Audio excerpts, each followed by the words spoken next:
While I was asleep, my daughter came into my room every night. The same girl I considered my pride and joy, not a traitor. I set up a camera and saw something I could never have imagined. Before we continue, please subscribe to the channel and write in the comments what time it is where you are now. I found my reading glasses on the dresser again, not where I'd left them, on the nightstand next to the lamp, beside the water glass I drank from every night before bed, but on the dresser across the room, resting against the wooden jewelry box that had belonged to my late wife. The bookmark in my novel had migrated 3 pages forward from where I'd stopped reading. This was the 4th morning in 2 weeks. I carried the glasses downstairs, my fingers tight around the frames. The kitchen smelled like burnt toast and cheap coffee. My daughter Irene stood at the counter, scrolling through her phone, still in her bathrobe, even though her salon shift started in an hour. She didn't look up when I entered. "Someone was in my room again last night," I said. "My glasses were moved. The book—" "Dad, we've been through this." Her voice had edges I didn't recognize. "Nobody goes into your room." I set the glasses on the kitchen table between us. "Physical evidence. Then explain how they walked across the room by themselves." She finally looked at me, and there was something in her expression I couldn't name. Impatience, maybe. Or calculation. "Maybe you got up in the night and don't remember? You've been so tired lately." "I'd remember moving my own glasses." "That's exactly what worries me, Dad." She softened her tone, but it felt rehearsed. "That you don't remember." The back door opened, and my son-in-law Arthur walked in, bringing the humid Florida morning with him. He'd been out jogging, his gray t-shirt dark with sweat. He grabbed a bottle of water from the refrigerator and took a long drink, watching us over the rim. "Everything okay?" he asked, though his tone suggested he already knew the answer. "Rudolph thinks someone's been in his room," Irene said. "Not, Dad thinks?" "Rudolph, when had that started?" Arthur leaned against the counter, assuming the posture of a concerned family member. "Rudolph, I don't mean to worry you, but these memory lapses, they're concerning. My uncle had similar symptoms, and—" "I'm not having memory lapses." I kept my voice level, Professor calm. "I know where I put my things." They exchanged a glance. Quick, barely a second, but I caught it. That silent communication that excluded me completely. A shared understanding. My analytical mind, the one that had spent 30 years teaching law and ethics at the university, recognized the pattern. I'd lectured about gaslighting in my philosophy of justice course. The goal is to make the victim doubt their own perception of reality. I'd written those words on the whiteboard 100 times. The irony wasn't lost on me. "After everything we've done for you, we just want to help you too," Arthur said, and something in the way he emphasized everything made my jaw tighten. I thought of the check I'd written 18 months ago. $35,000. Irene had called me crying, said Arthur's real estate agency was going under, debts piling up, they were going to lose their apartment. Family helps family. That's what I'd believed. That's what I'd told myself when I invited them to move into my house a year ago. Get back on their feet. Save money. Temporary arrangement. They never paid me back. Never mentioned it again. I felt that strange heaviness creeping over me, the exhaustion that had been plaguing me lately. My thoughts moved through mud. I wanted to argue, to demand answers, but the words wouldn't arrange themselves properly in my mind. Irene was watching me, and for just a moment, I saw something flicker across her face. Not concern, satisfaction. "Dad?" She reached for my arm. "Are you feeling okay? You look pale." I pulled away. "I'm fine." "Maybe you should rest," Arthur suggested it. "We'll handle breakfast." I wanted to fight, wanted to stand my ground and force the truth out of them, but I recognized a losing battle when I saw one. Without proof, I was just a confused old man arguing with his caregivers. That's what they were turning me into. Strategic retreat, regroup, gather evidence. "Maybe you're right," I said, and walked out of the kitchen. Back in my bedroom, I sat on the edge of my bed and stared at the nightstand. The water glass sat there, half full from last night. I picked up my reading glasses, turned them over in my hands. Ordinary objects transformed into evidence of something I didn't yet understand. I thought of a young Irene, maybe 7 years old, running to me after her first day of 2nd grade. "You're the best dad ever," she'd announced, throwing her arms around my neck. When had that girl disappeared? When had this cold stranger replaced her? The photo on my dresser showed that little girl, gap-toothed and grinning. The frame was slightly crooked. I straightened it, my fingers lingering on the glass. If they were lying about small things, moved glasses, displaced bookmarks, what else were they lying about? And more importantly, why? I needed proof, and I knew exactly how to get it. 2 days later, my glasses were on the dresser again. I'd been meticulous the night before. Glasses on the nightstand, left side, next to the lamp. Bookmark on page 247 of the Grisham novel I was reading. Water glass filled exactly halfway, positioned 2 inches from the lamp base. I'd even taken a photo on my phone before turning off the light. Morning revealed the migration. Glasses by the jewelry box. Book open to page 251. Bookmark nowhere in sight. And the water glass, I studied it carefully, seemed lower than I remembered. Just slightly. Enough to notice if you were looking. I spent the day alone. Irene and Arthur both worked. Wouldn't be home until evening. I sat at my desk and opened my laptop, typed "small hidden cameras motion sensor" into the search bar. The results multiplied across the screen. Dozens of options, different sizes, different prices, different capabilities. I read reviews for an hour, learned about resolution and battery life and memory card storage, discovered that motion-activated cameras were common, affordable, legal to use in your own home. The paranoid had made them easy to buy. Around 2 in the afternoon, I drove to a Best Buy in Southgate, 20 minutes away. Far enough that I wouldn't run into anyone who knew me. I paid $89 cash for a camera the size of a thumb drive. The young clerk barely looked at me, just processed the transaction and handed me the bag. Back home, I locked my bedroom door and examined my purchase. The camera could record for 6 hours on motion activation. It had a memory card slot and a tiny lens that captured surprisingly clear footage, according to the box. I tested different positions. On the bookshelf, behind the lamp, tucked into the closet door frame. Nothing worked. The angles were wrong, or the camera was too visible, or the distance was too far.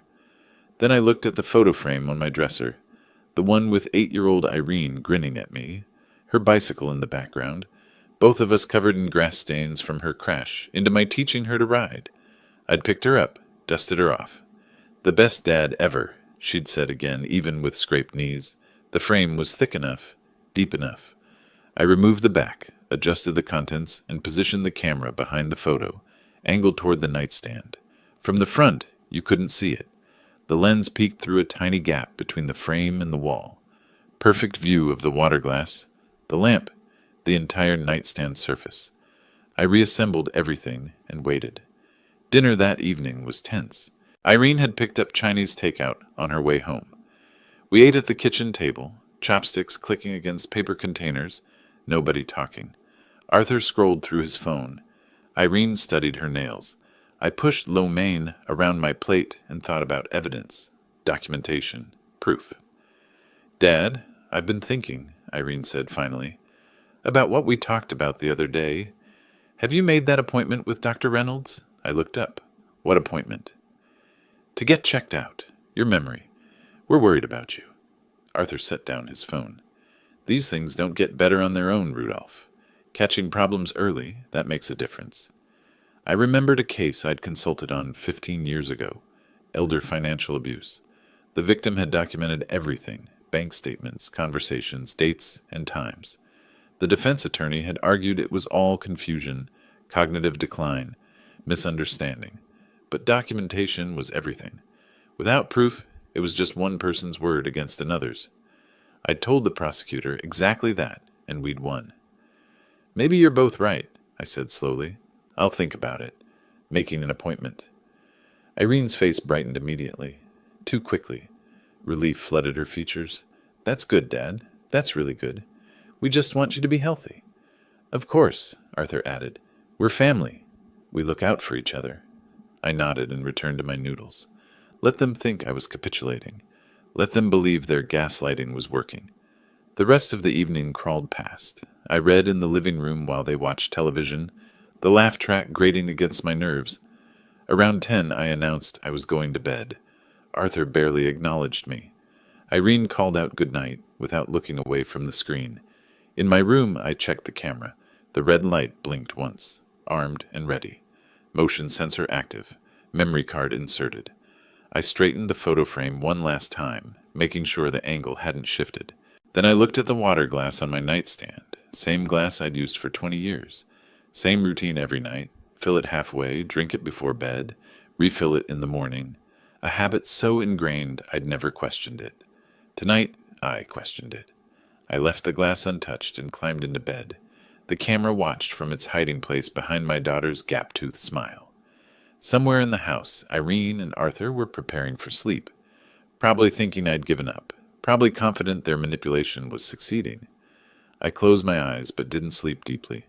Part of me wanted to catch them in the act, wanted to wake up and confront them red-handed. But another part of me, the professor who'd taught criminal procedure for 3 decades, knew that patience produced better results than confrontation. Let the camera do its job. Let them think they were safe. Let them make mistakes. The darkness settled around me, and I thought about evidence, documentation, proof, the things that transformed suspicion into truth, that turned accusations into facts. Tomorrow morning, I'd know. One way or another, I'd finally know what they were doing in my room while I slept.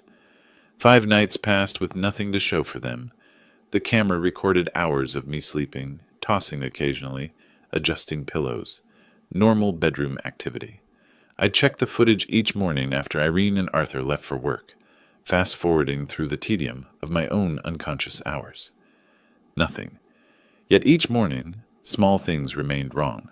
My phone face down when I never placed it that way, the water glass positioned differently than I remembered. Tonight, I wouldn't sleep. Tonight, I'd catch whoever was entering my room.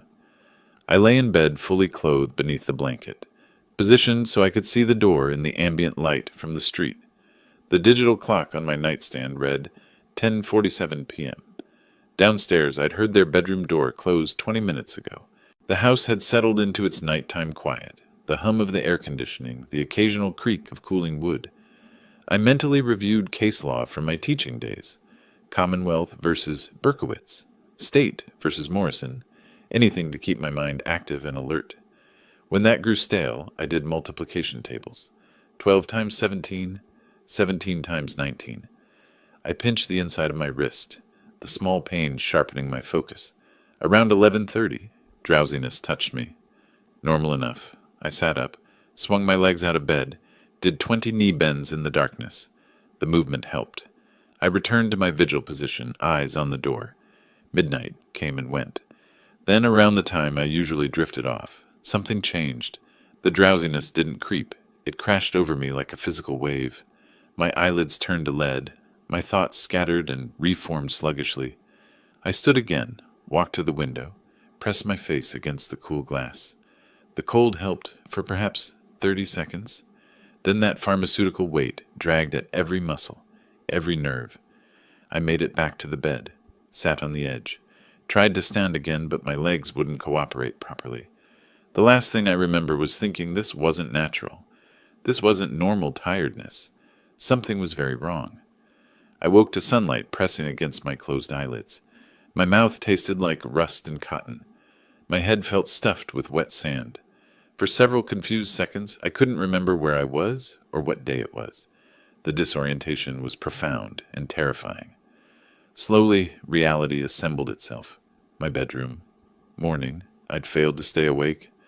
I looked at my nightstand. My phone was face down. I never left it that way. The water glass sat 3 inches closer to the lamp than where I'd positioned it. Even the sheet covering me seemed different, tucked more tightly around my shoulders than when I'd climbed into bed. My hands shook as I retrieved the camera's memory card. I took it to my desk, inserted it into my laptop, and waited for the files to load. The folder showed 1 video file, 6 hours and 42 minutes of recording. I opened it and began fast-forwarding, myself sleeping, shifting position at 11:19, rolling over at 12:03. Nothing else. Just a man in bed, unconscious, vulnerable. Then at 2:37 a.m., the door opened. I stopped the playback, dragged it back 10 seconds, pressed play at normal speed. The door swung inward slowly, carefully, making no sound. Hallway light spilled into the frame, creating a backlit silhouette. For one moment, I thought I wouldn't recognize who it was. Then she stepped forward enough that the camera caught her profile. My daughter Irene, wearing her blue bathrobe. She moved to my bedside with practiced silence, her movements efficient and rehearsed. Her right hand reached into her robe pocket and produced a small bottle, prescription-sized, amber-colored. She unscrewed the cap, tilted it over the water glass on my nightstand. 3 drops fell. 4. 5. She recapped the bottle, returned it to her pocket, then took something from her left pocket, a small spoon. She stirred the water in tiny circles, the spoon barely clinking against the glass. 38 seconds from door opening to door closing. She was gone. I sat frozen, staring at the paused screen. Her face was partially visible in one frame, calm, focused, showing no more emotion than someone preparing coffee. This wasn't improvised. This wasn't a single desperate act. This was routine. I restarted the video, watched it again, then a third time, taking notes. Timestamp, duration, her movements, the bottle's size and color, the methodical stirring to ensure dissolution. Footsteps sounded on the stairs, voices in the kitchen below, Irene and Arthur starting their morning routines. The smell of coffee drifted up through the heating vents. I had to go down there, had to sit across from them, had to eat breakfast and act as though I'd seen nothing, knew nothing, suspected nothing. I saved 3 copies of the video to different folders, then removed the memory card and hid it in my desk drawer beneath old tax returns. Stood, tested my legs, still shaky but functional, looked at myself in the bathroom mirror, pale, exhausted, frightened, but I couldn't show any of that. In the kitchen, Irene stood at the stove scrambling eggs. Arthur sat at the table, scrolling through his phone, coffee mug steaming beside him. They both looked up when I entered. "Morning," I said, forcing my voice into groggy normalcy. "I slept hard last night. Barely remember my head hitting the pillow." "That's good, Dad." Irene smiled at me, warm and genuine. "You needed the rest. You've seemed so tired lately." Arthur nodded. "See? All that worry about sleep problems. Sometimes you just need to relax." I poured coffee, my back to them so they wouldn't see my expression. My daughter had just poisoned me, was still poisoning me, had been poisoning me for how long? Weeks? Months? And now she stood there flipping eggs, asking if I wanted toast, acting like someone's caring daughter instead of what? What was she? "Dad, you look a little pale," Irene said. "Are you feeling all right?" "Just waking up slowly." I turned, managed something resembling a smile. "The coffee will help." "Maybe you should take it easy today. Stay home. Rest." "Might meet Tom for coffee later," I said, inventing a cover story as I spoke. "Haven't seen him in months." "That's nice," Irene said. "You should get out more." Arthur barely looked up. "What time are you meeting him?" "Late morning. Nothing definite." The conversation continued. Mundane, normal, poisonous. I ate scrambled eggs that tasted like cardboard, drank coffee that did nothing for the fog in my head, watched them exchange glances when they thought I wasn't looking. Small, satisfied smile that made my stomach twist. After they left for work, Irene to her salon, Arthur to the car dealership, I returned to my bedroom and looked at the water glass from this morning. I hadn't drunk from it yet. The water sat there, clear and innocent-looking, containing whatever substance my daughter had added in the dark hours of early morning. I needed to know exactly what she was giving me, and then I needed to figure out why. The lab would give me answers. What I did with those answers, that decision could wait another 48 hours. I found a small plastic bottle in the recycling bin, washed it 3 times with hot water and dish soap, dried it carefully with a clean towel. In the bathroom, with the door locked, I poured the water from my nightstand glass into the bottle, sealed it tight, wrapped it in a plastic grocery bag, and tucked it into my jacket pocket. When I came downstairs, Irene was making lunch. "You're dressed nice," she said. "Still meeting Tom?" "In about an hour." I'd showered, put on slacks and a button-down shirt, the kind of effort that suggested a genuine social engagement. "Probably be gone most of the afternoon." "That's wonderful, Dad. Don't rush back. Enjoy yourself." Arthur barely glanced up from the television. The casual dismissal stung less than it should have. His indifference was useful now. I drove east toward Tampa, taking I-275 across the bay. The water sample sat in my jacket pocket like evidence in a trial, which I supposed it was, just premature. The prosecutor building his case before the defense even knew they'd been caught. Tampa Bay Medical Labs occupied the ground floor of a medical plaza off Dale Mabry Highway, 35 minutes from my house. I'd chosen this location deliberately, far enough that nobody would recognize me, professional enough to provide courtroom-worthy documentation. The waiting room smelled like antiseptic and recycled air. I approached the reception desk where a young woman with efficient movements and tired eyes looked up from her computer. "I need a water sample analyzed," I said. She slid a form across the counter. "What type of analysis? Bacterial contamination? Heavy metals? Chemical? Pharmaceutical compounds. Sedatives specifically, possibly antipsychotics." Her expression shifted slightly, recognition crossing her features. She'd seen this before. "I'll have you speak with our lead technician." She disappeared through a door, returned a moment later with a woman in her 40s, wearing a white lab coat, dark hair pulled back severely. "I'm Dr. Chen, the lab supervisor," she said, extending her hand. "You need pharmaceutical testing on a water sample?" I shook her hand. "I have reason to believe someone in my household is contaminating my drinking water. I need documentation of what's being added." She studied my face for a moment, taking in my age, my clothing, my demeanor. Whatever she saw satisfied some internal assessment. "Are you in immediate danger? I can provide resources for emergency services if—" "I appreciate that. I'm taking precautions. I need the evidence first." She nodded once, crisply. "We can run a comprehensive pharmaceutical panel, tests for benzodiazepines, barbiturates, antipsychotics, antidepressants, and common sedatives. Standard testing takes 5 to 7 days. Urgent processing is 48 hours. "Urgent processing? How much?" $380. I counted out $400 bills from my wallet, cash I'd withdrawn the previous week, telling Irene I was paying a handyman. Dr. Chen wrote a receipt, labeled my sample with a case number, and had me sign chain of custody documentation. "We'll call you when results are ready," she said. "Do you want them mailed, or will you pick them up?" "I'll pick them up." Driving home, I felt the strange duality of purposeful action masking profound fear. I was being poisoned by my daughter. Each night I went to sleep, I was made unconscious by substances she administered. And until I understood the full scope of her plan, I had to continue drinking that water, continue that nighttime ritual, continue being her victim while I gathered enough evidence to become her prosecutor. The next 2 days were performance art. I drank from the water glass each night, felt the unnatural drowsiness claim me, woke heavy-headed and disoriented. The camera captured Irene's visits, 2:41 a.m. the first night, 2:34 a.m. the second. Same routine, same efficiency, same casual poisoning of her father. During the days, I maintained my role, slightly confused, increasingly drowsy. Arthur commented on it at dinner. "You seem more settled lately, more peaceful." Peaceful? When he meant sedated, managed, controlled, I forced a smile. "Just trying to relax more. Everyone keeps telling me I worry too much." Irene patted my hand. "That's good, Dad. Worrying doesn't help anything." 48 hours after submitting the sample, I drove back to Tampa Bay Medical Labs. Dr. Chen met me in the lobby, handed me a manila envelope with clinical detachment, though her eyes held something else.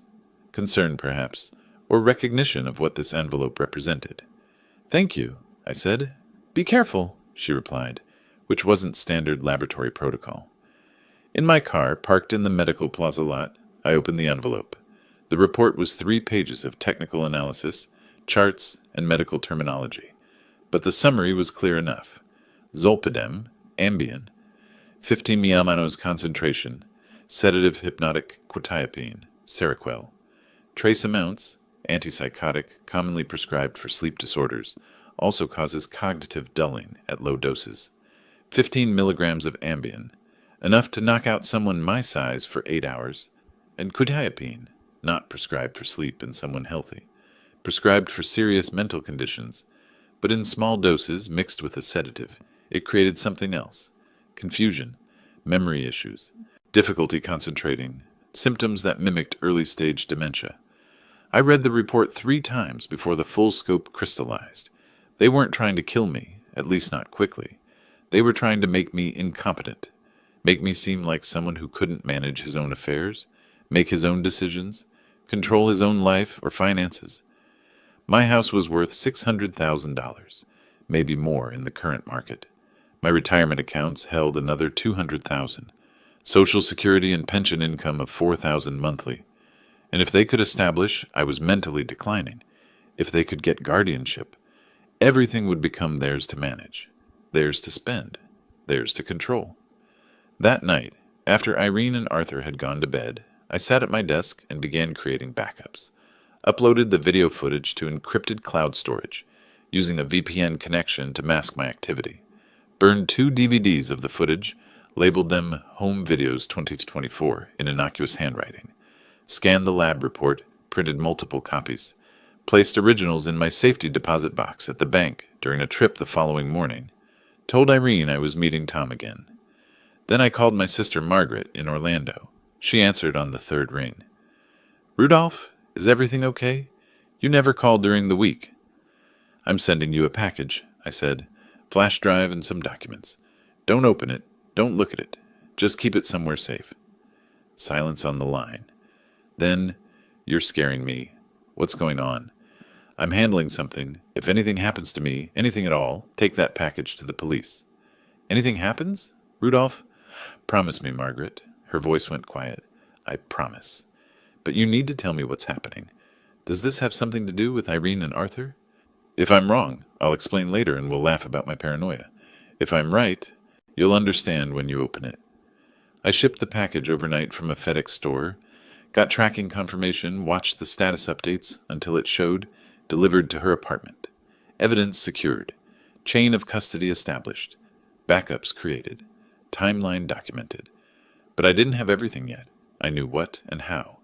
I still needed why spelled out in their own words, their own planning, their own incrimination. I needed them comfortable enough to discuss their full scheme where I could record it. Late that night, evidence secured in multiple locations. Sister notified, protection established. I sat at my desk and thought about justice. Not revenge, justice. The kind that required airtight cases and incontrovertible proof and witnesses who couldn't be dismissed or discredited. They thought I was fading away. Thought their plan was working perfectly. Thought they were winning. Let them keep thinking that. Let them get comfortable enough to talk freely. Let them reveal the full scope of what they'd planned for me. I closed my laptop, locked my desk drawer. Tomorrow I'd continue the performance, drinking the poison water, exhibiting the drugged confusion, playing the role of declining father. But I wasn't the target anymore. I was the hunter. 10 days of performance passed. I called Irene by the wrong name twice. Asked what day it was 6 times in one afternoon. Stood in the kitchen appearing confused about where we kept the coffee mugs I'd stored in the same cabinet for 20 years. Each mistake earned satisfied glances between them, small smiles they tried to hide. They thought they were winning. That Tuesday evening after dinner, I announced I was exhausted and heading to bed early. 8:30 was absurdly early, but I made a show of being unsteady, gripping the back of my chair for support. "Are you feeling all right, Dad?" Irene's concern sounded almost genuine. "Just tired. So tired lately."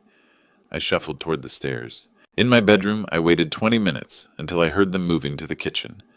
Then I opened my door silently, positioned myself in the darkened hallway, where their voices carried clearly. I took out my phone, opened the voice recorder, pressed record, and listened. "Much longer," Irene was saying. "He's declining fast. Another month, maybe 2, and we can file the paperwork." Arthur's voice held confidence I'd never heard before. "The way he's going, any doctor will confirm he's incompetent." Silence. Then Irene, quieter. "But he's my father. This feels...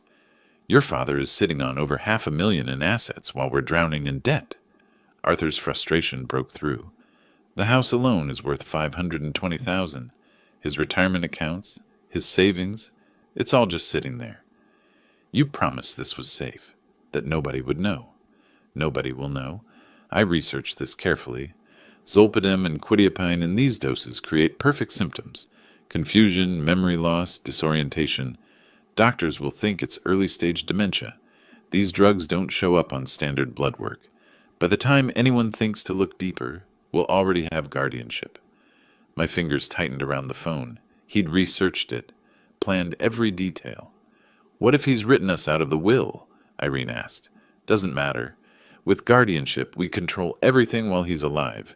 And he's named you as heir anyway. I checked the documents in his office last month. You went through his papers? How else do we plan this properly? He has no other children. Margaret is just a sister. She gets nothing. This is our future, Irene.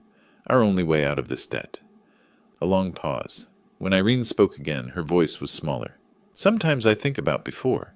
When Dad used to help me with homework, or when he walked me down the aisle. This would destroy him if he knew. He won't know. That's the point. Arthur's coldness was absolute. And what's he going to do with all that money anyway? Die and leave it to some charity? We need it now. We earned it, dealing with him all these months. Another pause. Then, I suppose you're right.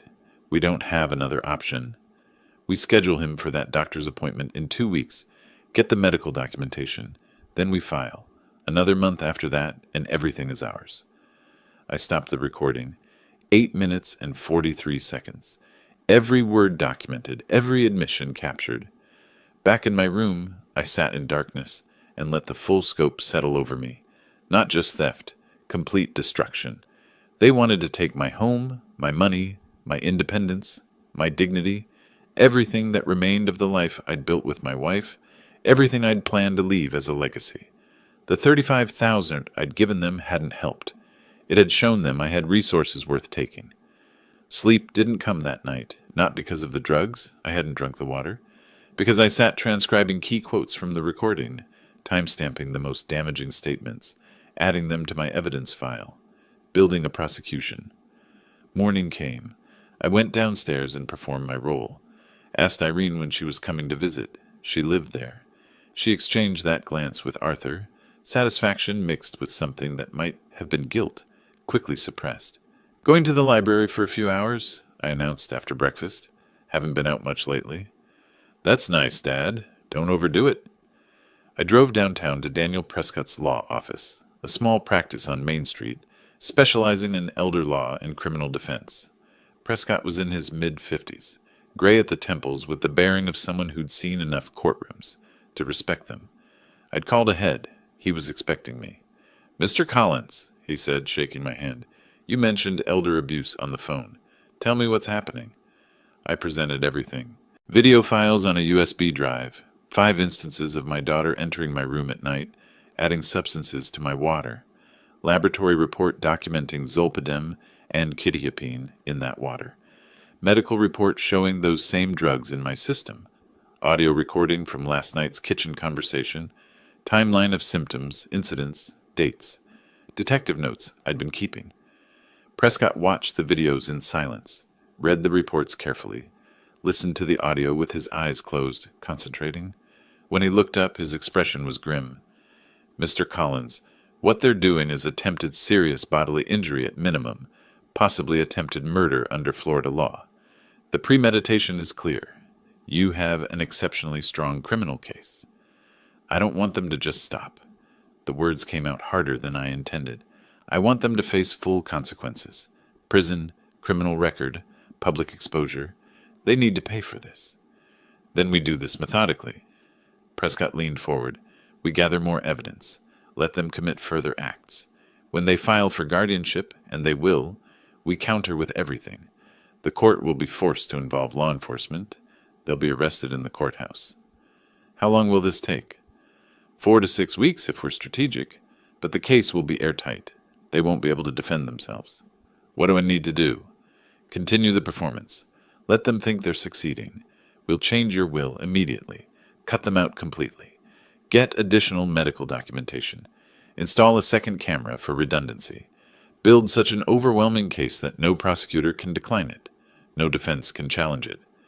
I paid his retainer $350 in cash. Shook his hand. Left with a plan. In my car, parked in the structure behind his building, I sat holding his business card and a receipt. 4 to 6 weeks of continuing to be poisoned. 4 to 6 weeks of acting confused while staying sharp. 4 to 6 weeks of watching my daughter destroy me while I documented her destruction. They wanted to take everything from me. They'd learn what it meant to truly lose everything. But first, I needed them to commit fully.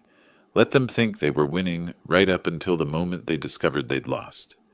I started the car. The drive home felt different. I wasn't the victim in my own house anymore. I was the prosecutor, waiting for the defendants to seal their fate. The next afternoon, I sat in the office of Linda Harrison, a notary public whose name Prescott had provided. She reviewed the new will I'd drafted with Prescott's guidance. "Mr. Collins, I need to verify. You're of sound mind and making these changes voluntarily?" "Completely sound mind. Completely voluntary." I kept my voice steady. "My daughter and her husband are living in my home. I have specific reasons for this change."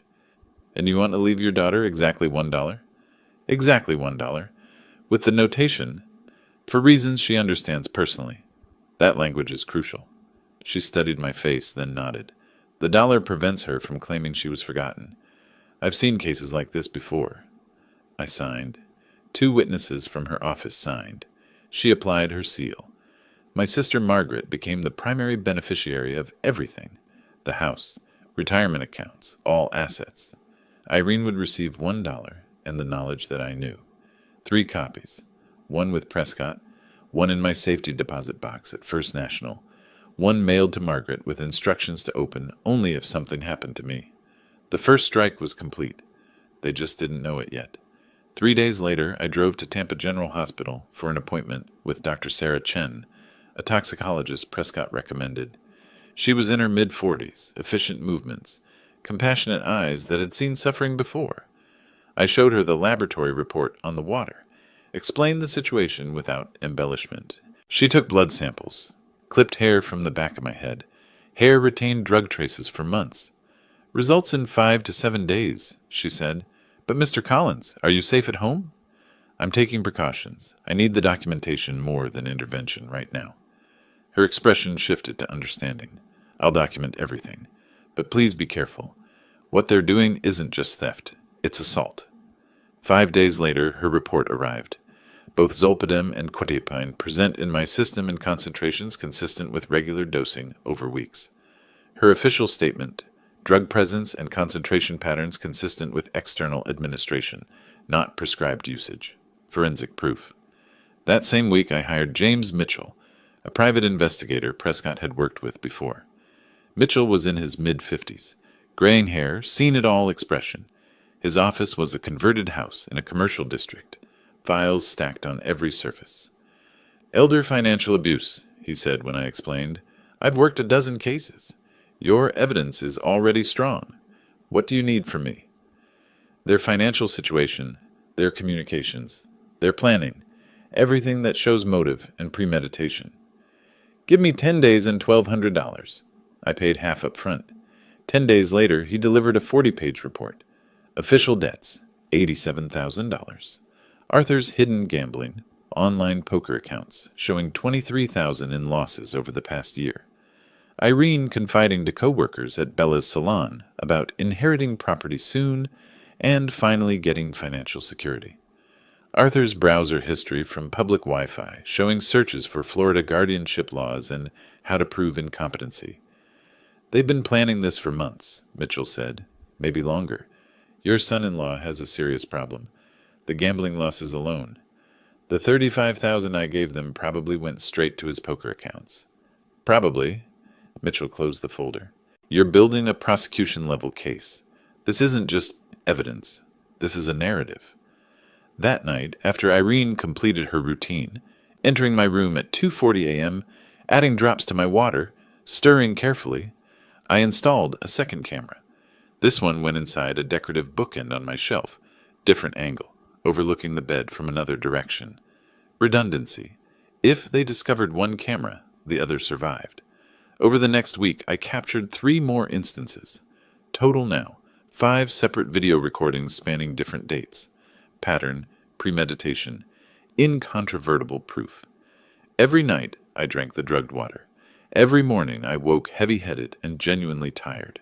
Dr. Chen's warnings echoed: liver damage, cognitive effects, dependency risks. The performance was taking a real toll, but I continued. At dinner one evening, I made my confusion more pronounced. "Irene, when is your mother coming home? I thought she was just at the store." She glanced at Arthur before responding, voice gentle. "Dad, Mom passed away years ago, remember?" I let genuine confusion cross my face. "Oh, yes, I forgot for a moment. Sorry." Arthur barely concealed his satisfaction. "It's okay, Rudolph. These things happen. Maybe you should rest after dinner." I nodded slowly. "Yes, I am tired. Very tired." They think I'm gone, I thought, leaving the table. They think they've already won. In 3 weeks, they'd learn what it means to lose everything. Throughout this period, I met regularly with Prescott. Each time, I brought new evidence, another video file, the detective's report, medical documentation, photographs of Arthur's laptop screen showing his research. We now have video evidence of 5 separate poisoning instances, Prescott summarized during our 4th meeting.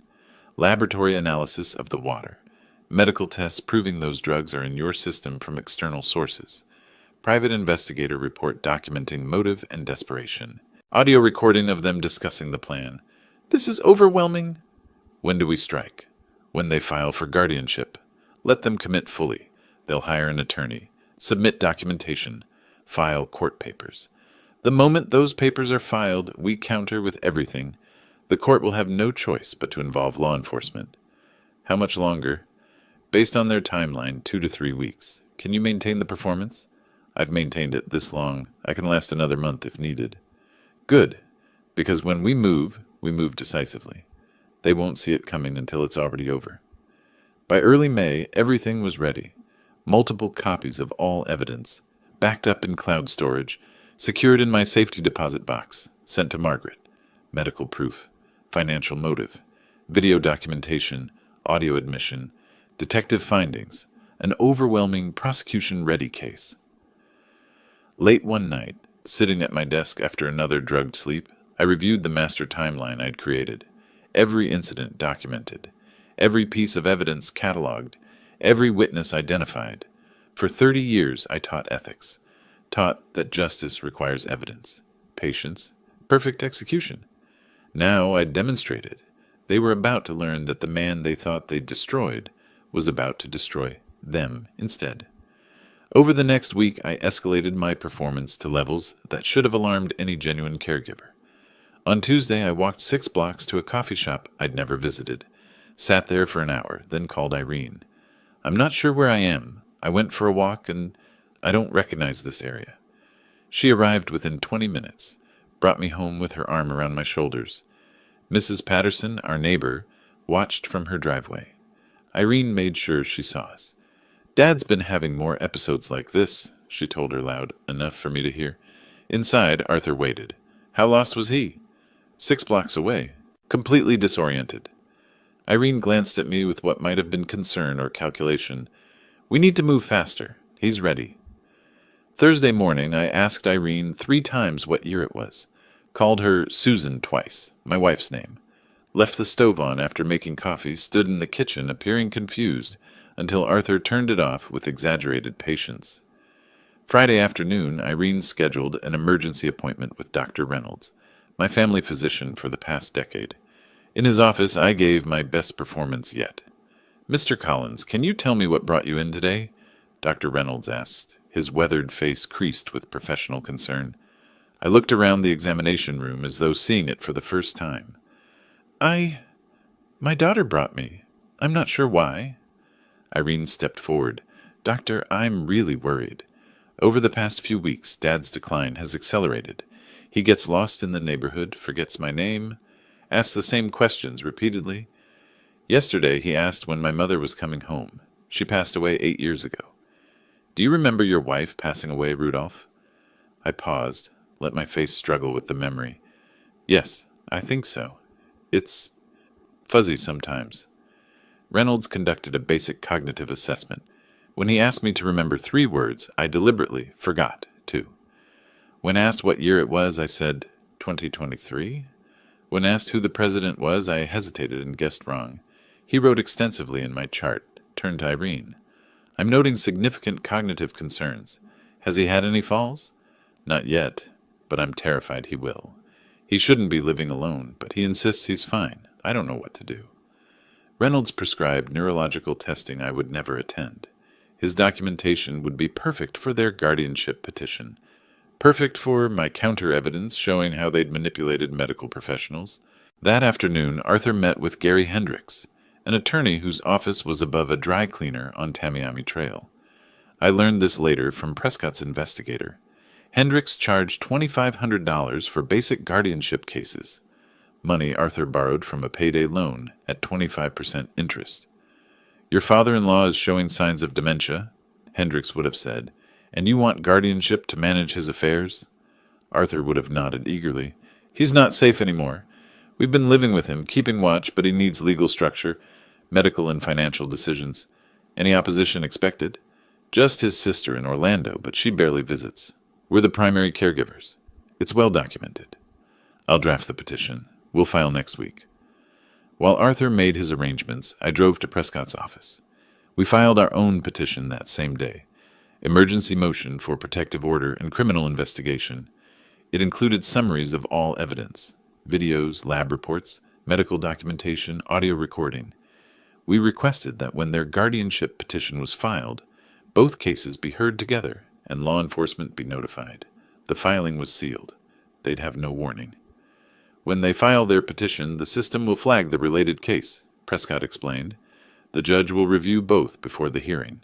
They'll walk in thinking it's routine. They'll walk out facing criminal investigation. How long?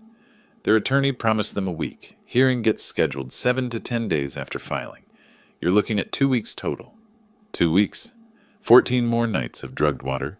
14 more days of performance. I could manage that. At dinner that evening, I played my role.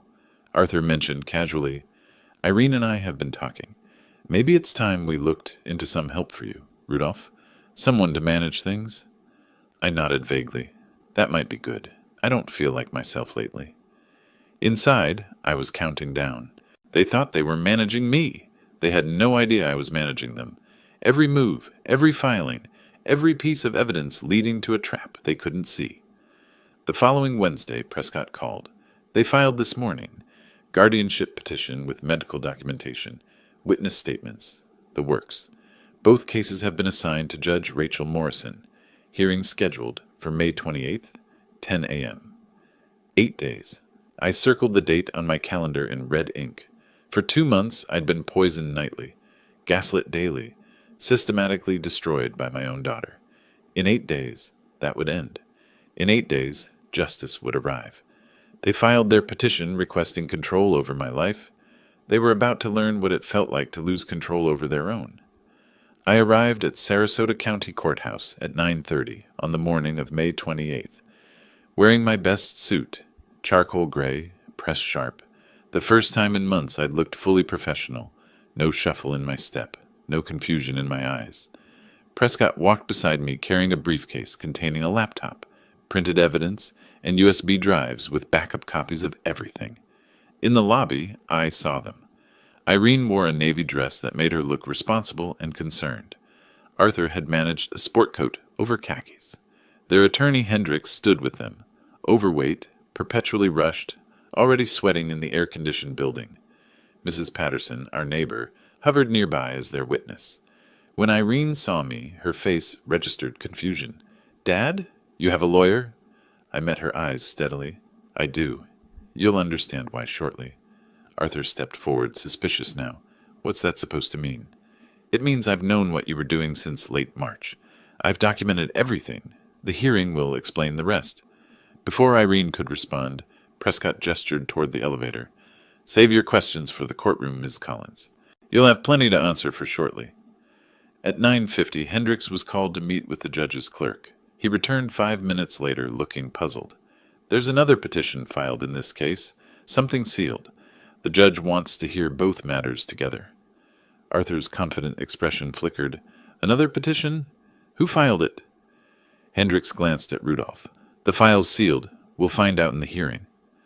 Across the hallway, I watched them process this information, watched doubt creep into their certainty. At 10 a.m., we entered courtroom 4B. Judge Rachel Morrison sat behind the bench, late 50s, steel gray hair, the bearing of someone who'd heard every excuse and believed none of them.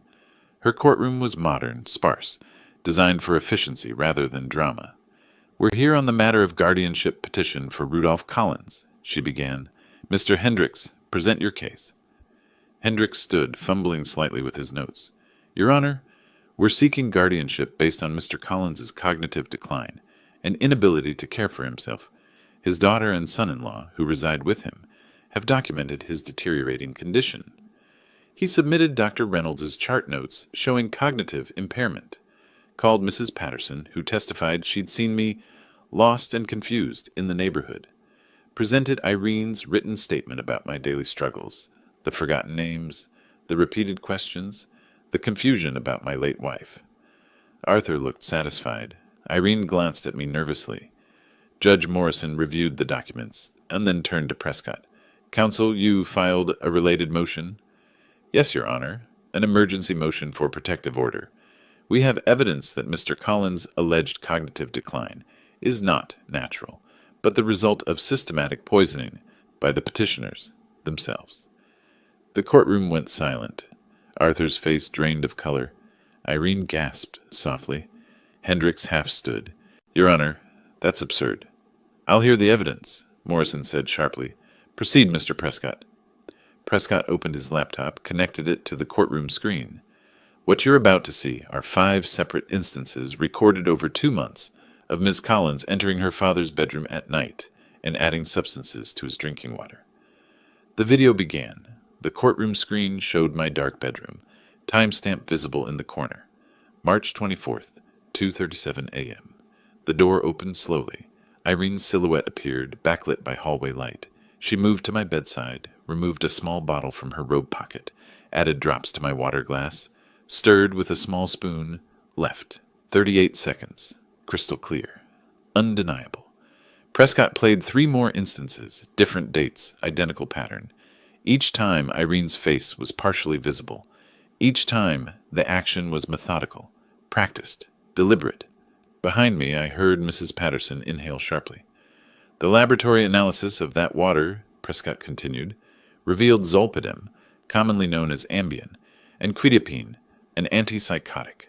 These drugs cause the exact symptoms Miss Collins has been reporting to doctors." He presented the lab report, then Dr. Chen's medical documentation showing those same drugs in my system from external administration. Then the detective's report on their financial desperation, $87,000 in debt, Arthur's gambling losses. Finally, the audio recording. Arthur's voice filled the courtroom. "Another month or 2 and we can file for guardianship. He's declining perfectly." Irene's voice quieter. "But he's my father. Your father is sitting on over $500,000 in assets. These drugs create symptoms doctors will think are dementia. We'll have control, we'll clear our debts, and he'll never know what happened." Judge Morrison's jaw tightened as the recording played. When it ended, she addressed them directly. "Ms. Collins, Mr. Martinez, is that you in the video and on the recording?" Irene's voice was barely audible. "Yes, but it wasn't supposed to hurt him. It was just to help him sleep." "Shut up," Arthur hissed at her. Morrison's expression hardened. "Based on this evidence, I am denying the guardianship petition. Mr. Collins is clearly of sound mind and has been the victim of a calculated scheme." She looked at the bailiff. "Contact the sheriff's office. I'm referring this matter immediately for criminal investigation."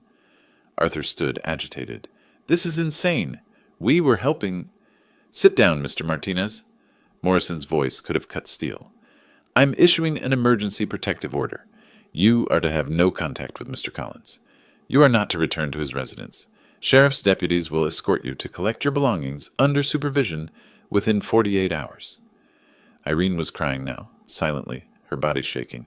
"Court is adjourned," Morrison said. "Mr. Collins, the protective order is effective immediately. Mr. Prescott will provide you with certified copies." In the hallway afterward, Arthur turned on Irene immediately. "I told you to be more careful. I told you—" "You planned this," she shot back through tears. "This was your idea." 2 sheriff's deputies arrived, spoke with Prescott, then approached Arthur and Irene. "We need to ask you some questions about the evidence presented in court. You're not under arrest at this time, but you may want to contact an attorney." Hendricks stepped between them. They're not answering questions without counsel. I don't handle criminal cases. You need to find a criminal defense attorney immediately. Prescott touched my arm. Let's go. On the courthouse steps, spring sunlight felt different than it had 2 hours earlier. Prescott asked, "How do you feel?" I looked back at the building. Inside, my daughter and her husband were being questioned by deputies about poisoning me for months, like justice just started. The state attorney will file charges within a week. They'll offer a plea deal or go to trial. Either way, they're facing years in prison. I nodded. She made her choice. Arthur made his. Now they'd live with the consequences. The hard part was over. Now came the restoration. 2 weeks after the courthouse hearing, the state attorney's office filed formal charges. Attempted aggravated battery, second-degree felony under Florida law. Maximum penalty, 15 years in prison. Irene and Arthur were arrested at their temporary apartment on a Wednesday morning. Booked, fingerprinted, photographed. The mugshots became public record within hours. Released on $25,000 bond each, they borrowed $5,000 from Arthur's brother at 15% interest to pay the bondsman. By Thursday, the Sarasota Herald-Tribune ran the story. Local couple charged with poisoning elderly father for inheritance. Front page, with their photos. The article detailed everything, the video evidence, the drugs, the guardianship scheme, my testimony. The story went viral, shared thousands of times. Comments sections filled with outrage. Arthur's car dealership fired him Friday. "Customer complaints," the manager said. "We can't have this association." Irene's salon called her that same afternoon. "Don't come in Monday, or ever." I learned all this from Prescott, who tracked their unraveling with professional detachment. I didn't seek the information, but I needed to know they couldn't threaten me again. By late June, their financial collapse accelerated. Credit card companies sued. Arthur's gambling debts, apparently larger than the detective's report showed, came due from online poker sites and some less savory lenders who called at all hours.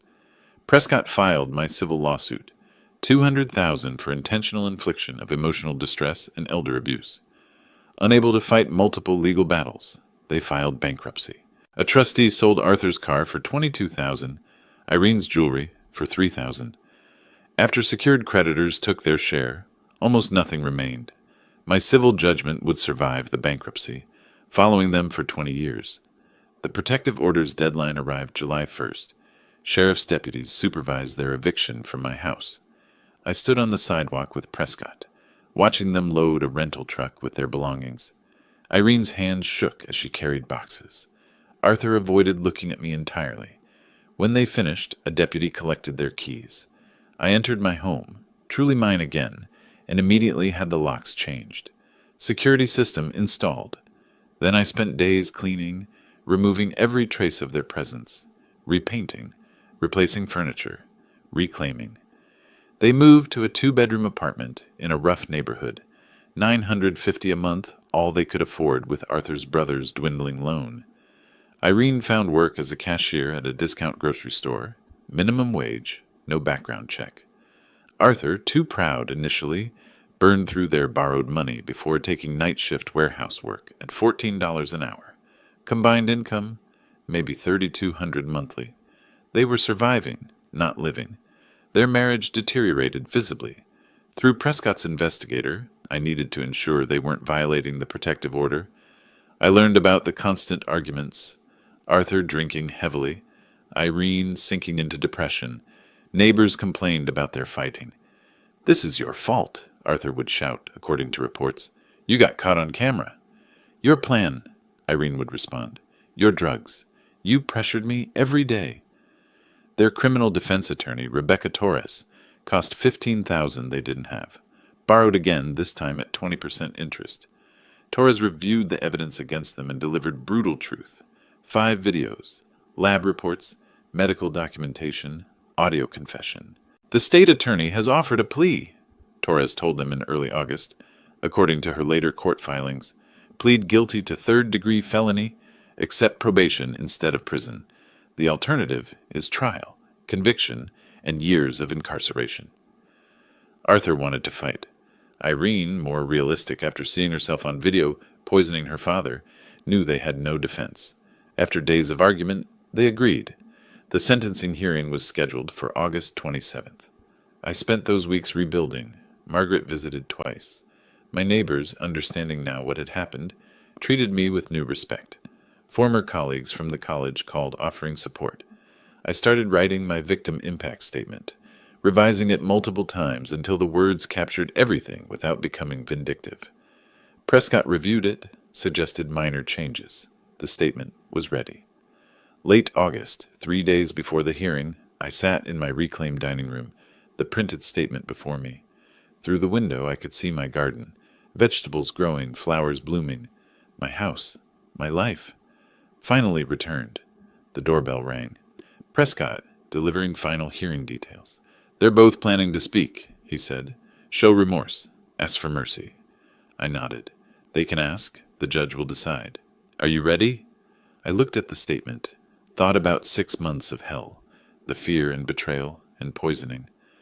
"I've been ready since I saw that first video. This ends next week. Then I can finally move forward." Prescott smiled slightly. "You're stronger than they ever understood." After he left, I sat alone in the silence of my home.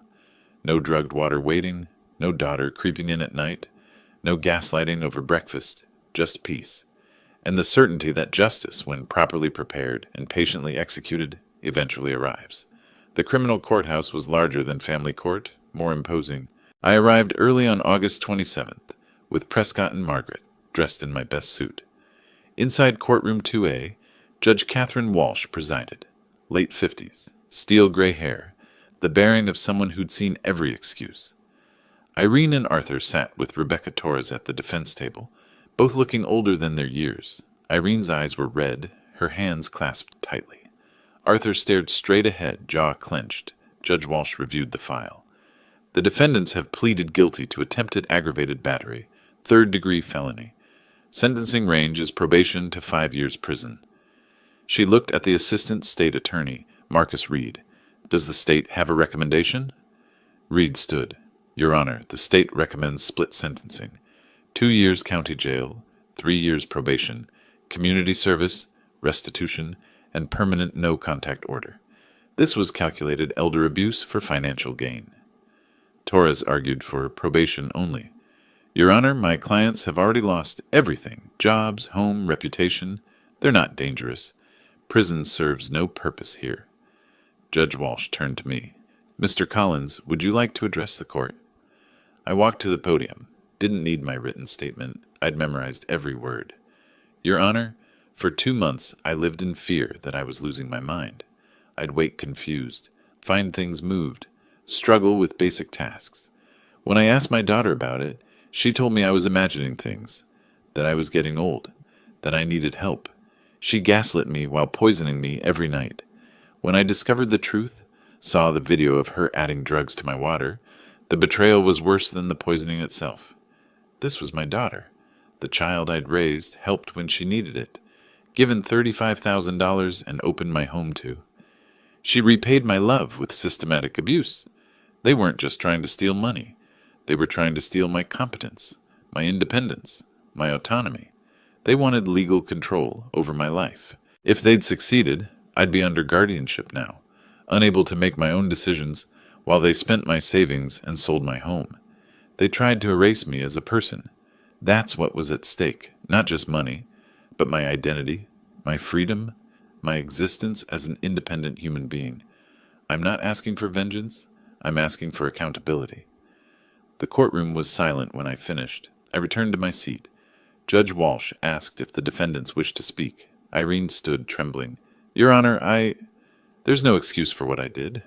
Every night I went into my father's room and poisoned him.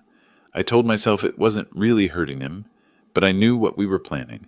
I knew we wanted him declared incompetent. I knew it was wrong. I did it anyway because I was desperate and weak. My father welcomed us into his home. He loved me, and I betrayed him in the worst way possible. I'm so deeply sorry. I think about it every day.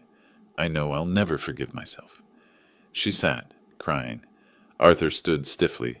"Your Honor, I take responsibility for my role. It was wrong. I regret it. I apologize to Mr. Collins." His words sounded hollow. He sat quickly. Judge Walsh took a long moment before speaking. Elder abuse is one of the most reprehensible crimes. You targeted a family member who trusted you, someone vulnerable. You administered drugs to make him appear incompetent so you could seize control of his assets. This wasn't weakness. It was months of calculated abuse. She paused. I sentence you each to 5 years probation. Conditions: 500 hours community service at elder care facilities. $500 monthly restitution for 10 years. Permanent no-contact order. Mandatory counseling. Random drug testing. Any violation results in immediate incarceration. You'll carry these felony convictions for life. These are the consequences of your choices. She banged the gavel. This court is adjourned. In the hallway, Torres approached with Irene. Arthur hung back.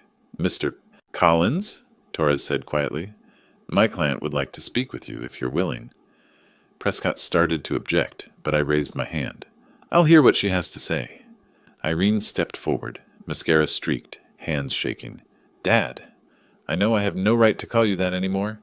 I just need you to know. I'm so sorry. I was weak and desperate, and I let Arthur convince me this was okay. But it wasn't. It was evil. I poisoned my own father. I tried to steal your life. I understand if you never forgive me.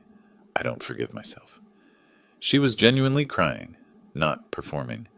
I looked at her, my daughter, and someone who'd committed terrible crimes against me. My response came measured, not cruel, but not comforting.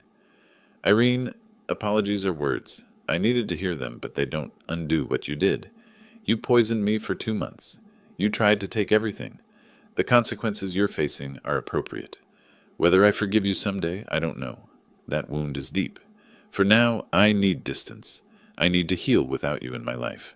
Live with what you've done. Learn from it. Become someone better. But that's your journey, not mine. Mine is moving forward without you. I turned to Arthur, still standing back. And you don't even have the courage to apologize properly. I hope the next 10 years of payments remind you what greed costs. I walked away with Prescott and Margaret, didn't look back. Behind me, Irene was crying. Arthur stared at the floor. Outside, September sunshine felt different than it had 6 months ago. Margaret squeezed my hand.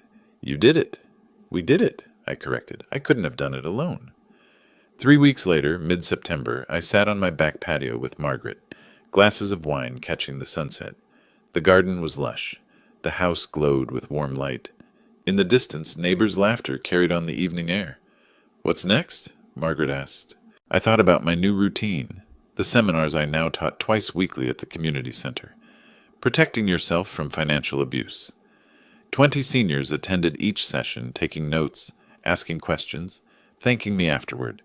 My trauma transformed into purpose. Living, I said. Just living. That's enough.